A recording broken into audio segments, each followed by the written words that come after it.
Estamos aqui hoje com uma visita muito importante, o doutor José Newton. Ele é formado em engenharia florestal, é pernambucano de Ouricuri, uma cidade maravilhosa que tive o prazer de conhecer ainda no início dos anos 80. Ele é funcionário dedicado e trabalha há quase 40 anos, né, na administração pública. Foi contratado ainda em 84, assim que chegou, e hoje exerce um papel de relevância e de suma importância no contexto da cidade de Rolim de Moura e o estado de Rondônia, porque ele é uma das grandes autoridades no setor hídrico, uma situação que vem merecendo a atenção e os cuidados da administração pública, porque temos vários aspectos no estado, dentre elas a escassez de água que está avançando a cada dia. E aconteceu recentemente em Espigão do Oeste, quando aquela população passou em situação polvorosa por falta d'água. E o doutor Zé Newton é um dos responsáveis para cuidar dos rios, das fontes, da maioria dos rios aqui da região, em especial do rio Anta, a Tirada, e do rio Bamburro. Ambos nascem no município de Santa Luzia do Oeste, passa por Rolim de Moura e deságua no São Pedro, ganhando direção, me parece, para o Rio Machado. É com você, doutor Zé Newton. Vamos falar um pouco sobre a situação hídrica de Rolim de Moura e do estado de Rondônia.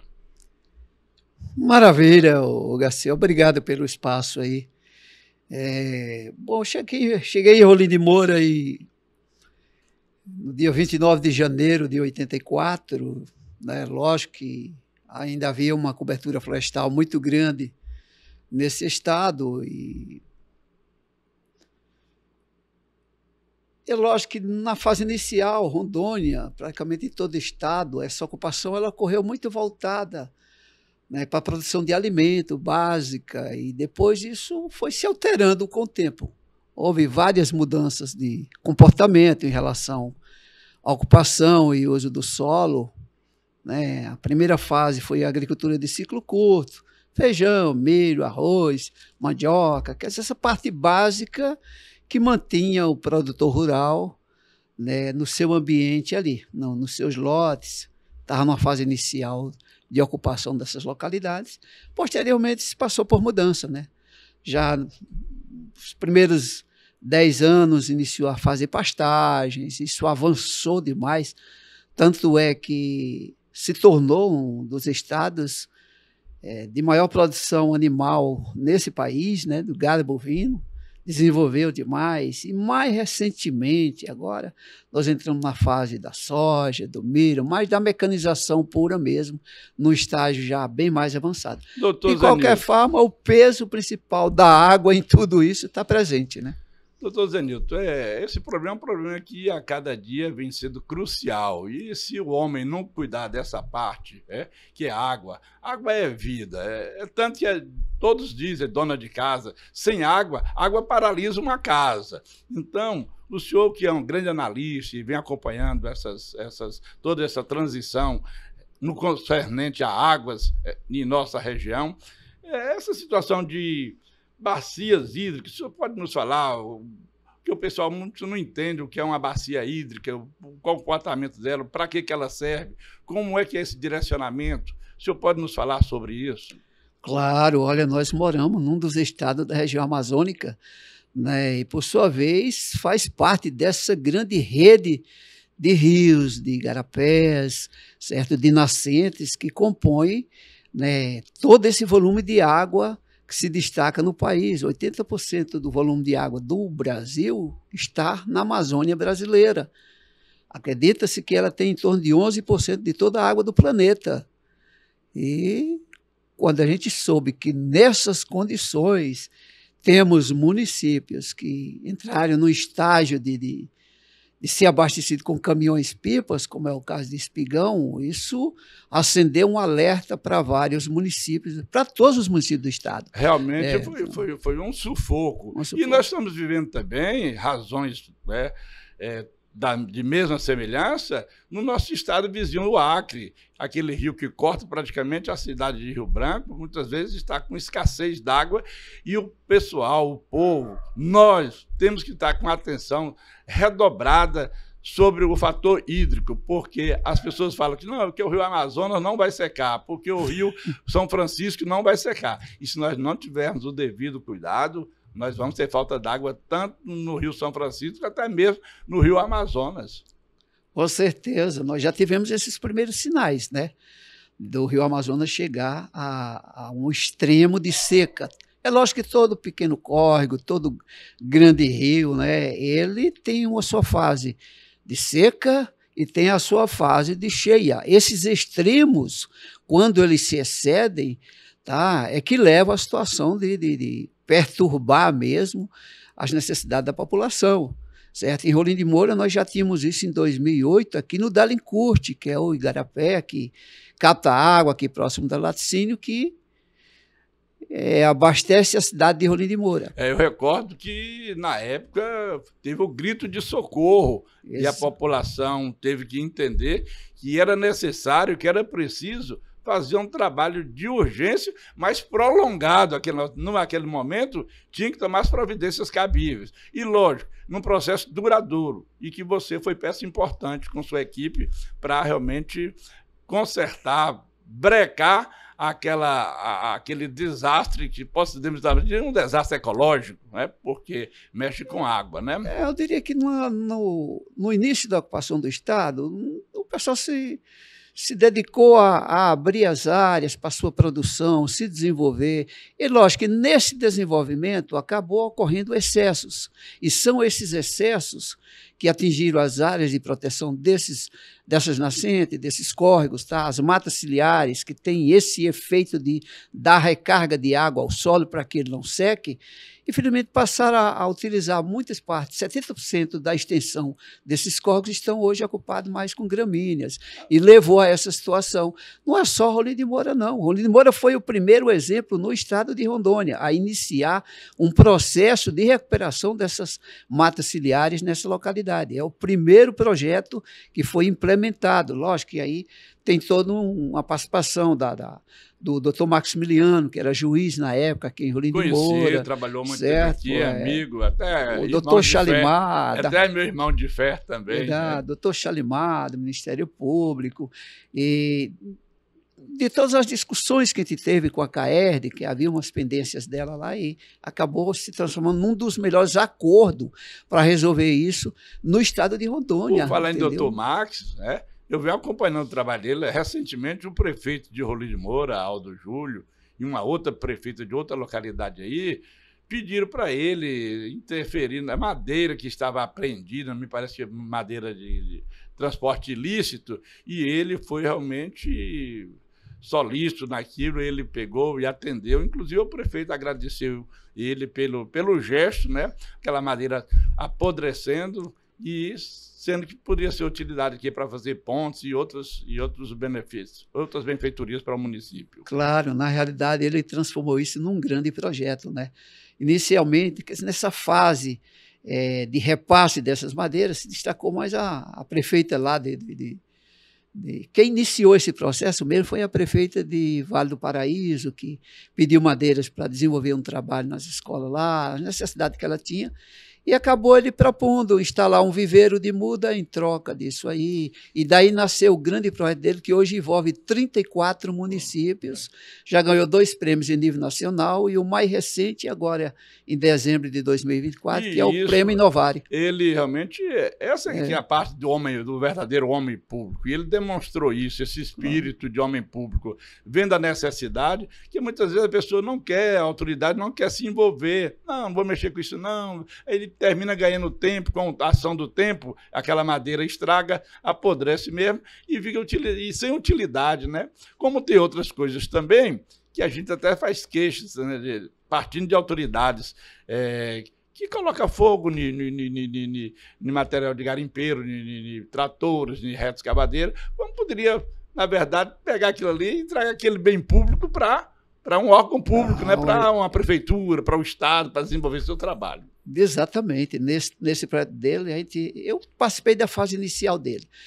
Tive um envolvimento em 20 municípios, né, na fase de implantação desses viveiros, para a localização da área, definição da área adequada para a instalação desses viveiros, e Rolim de Moura foi um deles que está aqui na Parnaíba, aqui nesse viveiros, espaço. doutor José, ele tem alguma referência quanto às plantas? Tem que ser um tipo de planta diferente? Como é que é? É para segurar também as beiras, para plantar na beira-rio, para segurar as margens, para não ter aquela erosão excessiva? Como é que Na verdade, esse projeto dele ele veio com o intuito de se trabalhar a arborização urbana, tá? Tem as espécies específicas para isso, né?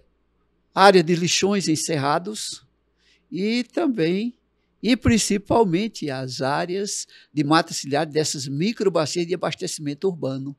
Tá? Esse projeto dele está focado nesses 3 pontos. Por falar, foi bem lembrado, por falar em plantio no centro da cidade para arborizar, nós temos visto aí, temos até uma entidade aqui, a Aruana, que faz um trabalho com muita dificuldade, mas faz no município, e nós ficamos assim, querendo saber por que não planta outros tipos o próprio município toma iniciativa para arborizar com árvores que dão fruto para atrair os pássaros. Hoje nós temos na zona rural falta de alimento e os pássaros realmente sentem essa necessidade. Então, se o município, as autoridades responsáveis, arborizasse com frutos, plantas frutíferas, seria muito importante. Em Brasília, por exemplo, eu passei várias vezes, a gente vê pé de jaca, pé de manga naquelas avenidas largas e atraindo periquitos e outros tipos de aves também, né?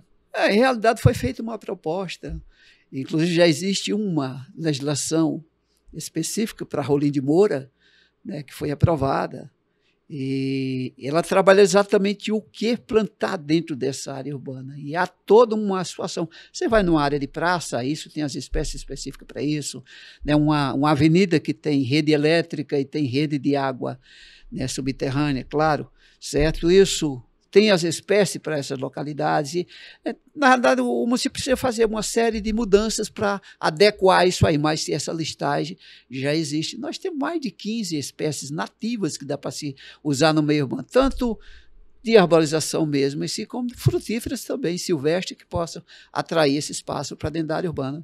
Doutor Zé Nilton, a gente acompanha, inclusive, em uns textos que eu li do senhor a certa época, que fala da área de risco, de médio, grande risco, pequeno risco.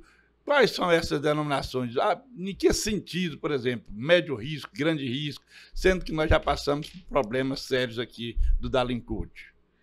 Hoje, naquela época não havia ainda, há 18 anos atrás, agora no mês de abril completa exatamente 18 anos, não se tinha essa preocupação por parte das concessionárias de água em trabalhar essa questão do risco que essa bacia estava passando de chegar ao ponto de não ter água suficiente para abastecer a área urbana. E hoje nós temos 7 municípios que estão colocados como situados na classe de extremo, ou seja, há a possibilidade desse ano a gente entrar já numa crise de chegar a faltar água mesmo. Tá? O caso de Cerejeira, Espigão, né? Isso é em função da própria degradação que houve de assoreamento dessas nascentes, dos cursos d'água, que chegou a esse ponto. Tá? Temos, acho que em torno de 11, que eles são classificados como já um risco bem menor, mas ainda, né, de alto nível, certo? Extremo. E depois vem o médio risco e o baixo risco. O baixo risco nós temos um número já muito pequeno para 52 municípios, em que deve-se coletar água, tem condição de fornecer água sem qualquer problema nesse momento. Em Rolim de Moura também já vivenciamos com essa nova empresa, a Água de Rolim, comentários de que seria necessário que estudasse a viabilidade de transportar água do Rio Machado para cá, para a cidade. Mas há informações que o Rio Bamburro ele é um rio muito importante, serve tanto para fazer o trabalho que atende às empresas sediadas naquela localidade, que é o frigorífico, né? Uhum. Como também pode servir de abastecimento para a cidade. procede isso aí? Dá para segurar esse abastecimento aqui na cidade? Eu diria que, por um determinado período, se continuar da forma que está, no futuro isso não procede. Primeiro, nós temos em torno de 4.000 metros cúbicos por hora num período crítico de seca que ele consegue ter essa vazão, e desse total, em torno de 1.200 metros cúbicos de água, ou 1.200.000 litros de água, é o que se utiliza como outorga, como autorização para captação e uso, certo? Desse total, o Minerva, assim que ele se instalou ali na localidade, esse frigorífico, ele tinha uma vazão de tinha uma outorga de 450 metros cúbicos por hora, ou seja, um pouco maior do que a cidade de Rolim de Moura, tá? Isso, com o tempo, ele já percebeu que houve uma redução e baixou essa outorga dele, pediu para rebaixar para 250 metros cúbicos por hora. Então, a cada 24 horas, você multiplica isso aí, dá praticamente esse mesmo total. Então, tá? esse ponto de vista de canalizar do Rio Machado para cá, ela tem uma certa procedência. No futuro, não é canalizar do Rio Machado, do Rio Bamburro, é trabalhar essa microbacia, porque mesmo o Machado, ele depende dessas microbacias para ser aquele grande rio que ele é. Se essas microbacias começarem a falhar, que é quem abastece esse Machado, no futuro ele começa a ter problemas também. Já foi um rio navegável, né? Machado, né? Já esse ano ele rebaixou a um ponto de mostrar que é bem suscetível a essa situação. Então, na verdade, é o trabalho que o senhor vem fazendo ao longo dos anos, propiciar mecanismos para assegurar o que nós já temos, o fator de água, a parte hídrica, ela não acabar com tanta velocidade como a mão humana está agindo, porque no plantio do café exige, na criação de pasto, de boi, exige. Todo mundo agora é irrigado. Café clonal é irrigado, café é irrigado. E até pastos, muitos já estão fazendo o trabalho de irrigação. E aí as bacias, os rios e as bacias também não suportam tanta pressão, não é verdade? Na realidade, o estado de Rondônia, maior demanda de água dele é no meio rural, tá? Seja na irrigação do café, no uso, na dessedentação de animais, ou seja, para o gado. A maior demanda dele na piscicultura, a maior demanda de água dele é no meio rural, tá? E depois nós temos a área urbana, certo? E para isso a gente tem que trabalhar essas bacias, a proteção de áreas que são muito frágeis na proteção dele, tá? Que são as APPs, ou seja, as áreas de preservação permanente que tinham nas margens, seja em áreas alagadas, que é onde mais produz água, onde tem buritizais, certo? É onde mais se produz água, e acaba, né, um pouquinho aqui, outro acolá, vai contribuindo, de modo que isso acaba diminuindo, como é que diz, o quantitativo necessário para esse uso, certo? O Rio Bamburro, ele, lógico, para mim é a bacia mais importante do município de Rolim de Moura e Santa Luzia. Todas têm sua importância, mas em nível de economia, certo? Geração de emprego, consumo de água no meio urbano, o Bamburro se destaca. Começa pelo abastecimento de Santa Luzia, passa por Rolim de Moura, onde atende uma indústria que gera aí seus 1.350 empregos, tem a outra companhia que é a Sorolac também, que faz uso dela, e agora essa prevenção de uso, que é de 250 metros cúbicos, trazer para Rolim de Moura. Eu acho isso bem-vindo. Só precisamos trabalhar para manejar esse volume e trabalhar a recuperação dele agora, iniciar. E sabe quanto tempo leva? O Dalincourt está começando a responder agora. Faz 18 anos. Nós temos 2 décadas, é um bom tempo. Nós temos que iniciar esse processo de recuperação agora, para daqui a 20 anos nós estarmos contando com esse resultado. Surtir efeitos nesse período. Surtir efeito nesse período. Não é de emergente que vai surtir não efeito. Vai. Agora, quanto aos lixões também, se fala em todos esses segmentos da natureza, nós temos também os lixões, que é um grande problema. Praticamente quase todo o Brasil tem essa triste aspecto, essa triste história de lixões. E eu vejo que, por exemplo, o projeto que o senhor está inserido é de plantar 4 a 5 milhões de mudas de árvores. E sabendo que os lixões também, elas acumulam o chorume, né? Que também afeta, mesmo sendo distante da cidade, mas ela afeta também as nascentes, alguns córregos ou riachos, assim, ou igarapés, como se queira chamar. Exato. Não, os lixões, eles, dentre as áreas de geração de gases de efeito estufa, eles se destacam, né? Desde o carbono, tá, o metano, óxido nitroso, são gases que ele é um dos principais contribuintes para isso. Por isso que hoje Rondônia já desenvolve um trabalho bem interessante, em que os municípios coletam esses resíduos, levam para o aterro sanitário e lá esses gases já não são mais emitidos na mesma proporção.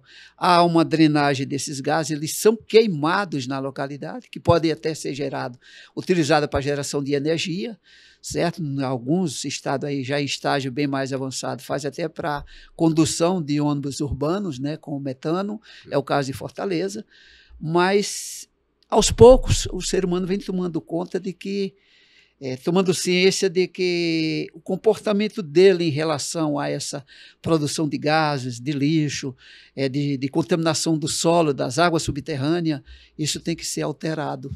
Tá? Esse plantio de mudas, o senhor também fala que colhendo sementes, né, que está no seu projeto, já está... Não é o projeto dele, do doutor Maximiliano, né? Do doutor Maximiliano. Colhendo semente, construindo viveiro, plantando florestas. Na verdade, eu não faço mais parte dele, né? Recentemente eu estou um pouco afastado, tá? Mas na fase inicial dele, de implantação, onde ele fez visita a esses 20 municípios com o intuito de trabalhar a localidade adequada de instalar esses viveiros, isso foi a minha contribuição. Digamos assim, eu fui apenas uma peça nessa fase inicial e agradeço a ele muito pela solicitação. Que são os viveiros florestais. São os viveiros florestais. E você entrou com a sua colaboração exato. Ele, que é da sua área e você... Exatamente, agradeço muito. O Dr. Marcos, para a gente, é uma referência nesse sentido. Não são todos, né, os grandes magistrados que se envolvem nessa questão ambiental. E ele sempre, que é de origem, o pai dele tinha essa visão. Essa visão no Paraná. Ele foi, como é que se diz, secretário estadual de meio ambiente, foi quem criou o primeiro projeto de bacias hidrográficas, proteção de bacia hidrográfica do país, que foi lá, ele era o autor o pai dele desse projeto. Então, ele traz isso consigo, né? Agora, a água também tem que ter o controle, né? Muitas vezes a pessoa fala, porque eu pago. E a gente não vê as companhias, em especial, e os municípios fazer ampla divulgação para que nós possamos controlar até no uso doméstico mesmo. O que nós avistamos hoje e vemos na cidade é esgoto a céu aberto, é água jogada no meio do asfalto, no meio da rua. Tudo aquilo ali termina sendo desnecessário, né, o uso da água, né? A gente tem que ter mais... Concordo com você, até para proteger esses mananciais que tem, isso também leva a uma contaminação desses nossos córregos. Nossas cidades, elas foram, como sempre, isso é uma coisa tradicional, de se instalar sempre próximo de um manancial de água para abastecimento público, certo? E acabou que a gente teve um desenvolvimento acelerado na fase inicial, você é conhecedor disso. Isso ainda rende essas situações nos dias atuais, né? De ter uma rede coletora de esgoto e com sistema de tratamento para depois retornar isso para um manancial. Verdade. São poucos municípios que têm isso. É o caso de Alvorada, de Costa Marques, de Seringueira, que tem essa rede completa. Nós não temos ainda em Rolim de Moura, em outros municípios da região. Nós chegamos aqui, nós tomávamos banho ali na 25, no Rio Antatirada, e ali era a maior alegria, ali aconteceu o encontro, era o ponte da cidade para tomar banho, né? Exatamente. Agora, hoje já não se pode fazer. Lógico, construiu aquelas 2, 3 pontes ali e está com um empecilho de se chegar ali. Mas mesmo se fosse fazer o uso, não daria mais, porque muitos problemas fecais, que muitas casas foram instaladas à beira do rio e o esgoto também jogado ali, uma coisa que risco, até os peixes sofrem essa ação. E com risco dos extremos, que a gente sempre comentou, ou cheias elevada, ou, como é que se diz, secas extremas, né? Veja só, você lembra muito bem, eu vi você participando desse processo na rádio na época, do dia 4 de abril de 2005, agora completa o quê já? 20 anos. 20 anos em que ocorreu a maior enchente da cidade de Rolim de Moura, 8 horas de chuva, 200 milímetros de chuva, e chegou àquele extremo ali. Nós tivemos 308 residências afetadas. Se fosse hoje, daria 600. Quer dizer, aquelas que estão dentro da faixa em que aquela enchente ocorreu, a gente pensou que teria como alerta e isso não poderia se repetir, mas hoje sabe-se que ela pode acontecer um dia. Qualquer instante. Pode. A gente não sabe quando, mas ela tem um tempo de recorrência, de retorno. E quando isso acontecer, infelizmente, vai pegar um número maior de residências. Em 2004, 2005, logo no início da administração da prefeita Milene, foi bombardeada com aquela... Foi uma chuva forte, muito. E aí tivemos que recorrer aos meios de comunicação para pedir leite, para pedir alimento às famílias isoladas, dentro da cidade, isoladas dentro da cidade. Né? Dentro da cidade. Então, todo cuidado é pouco e todo cuidado é necessário. A natureza ela pode responder com essa situação. E ela responde mesmo. Responde, entendeu? Tudo isso que é praticado pelo homem sem realmente controle, a resposta vem depois. Vem, com certeza. Pois é, Zé, eu agradeço pela sua oportunidade de você nos conceder aqui essa entrevista, aqui no podcast Rolim Notícias. Estamos sempre abertos a receber noticiários do seu projeto, de mais estudos que estão sendo viabilizados na performance da manutenção dos rios Bamburro e também da Alincourt, esse rio tão importante, esses dois rios tão importantes na vida das pessoas de Santa Luzia e Rolim de Moura em especial, né? Porque realmente já é uma população, praticamente ela serve aí, somando as duas populações entre Santa Luzia, era mais passa de 100 mil habitantes, porque tem um pessoal da zona rural que também depende deles, né? E, exatamente. Como você abordou, a piscicultura, que também fez frente, ele também serve para a piscicultura, nem só para o setor de café, que é para o cacau clonal e para o pasto, como também para a piscicultura. Muitos tanques foram abertos e que absorvem essa água também para a criação de peixes, né, dos alevinos. E exatamente. A gente agradece a oportunidade e deixamos aqui você à disposição para você concluir as suas palavras.